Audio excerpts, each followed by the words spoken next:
आजची तारीख डिस्चार्ज अर्ज आणि इतर काही मिसलेनियस ॲप्लिकेशन होते याच्या सुनावणीकरता होती।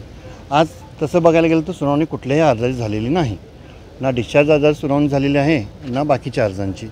त्या सुनावणीला काही अर्जांवरती म्हणणं राहिलं होतं किंवा काही आमचे किरकोळ अर्ज जे आहेत त्याच्यावरती सरकारी पक्षातर्फे म्हणणं राहिलं होतं, काही कागदपत्र हजर करायची होती।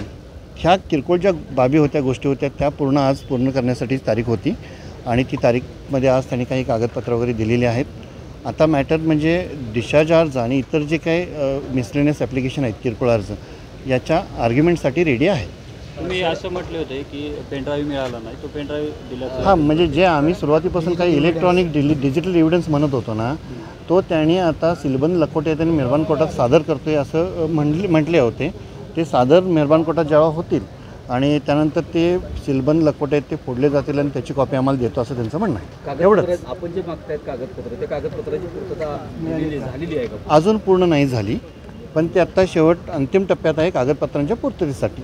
डिस्चार्ज ॲप्लिकेशनचा जो विषय होता, मुळात काय नेमकं त्याच्यावरती सरकारी पक्षाकडनं ज्या सुरुवातीला उद्योग नाही, आता कसं आहे की त्याच्यावरती आर्ग्युमेंट युक्तिवाद अजून झालेलं नाही, त्यामुळे कुठलेही भाष्य करणं चुकीचं होईल किंवा उचित राहणार नाही। संपत्ती जप्तीसाठीचा अर्ज केला नाही, तेच सगळे जे काही अर्ज आहेत ना, तेच किरकोळ अर्ज म्हटलं, ते बरेचसे 4-5 अर्ज आहेत, ते युक्तिवादासाठी नेमलेत आणि ते अजून प्रलंबित आहेत।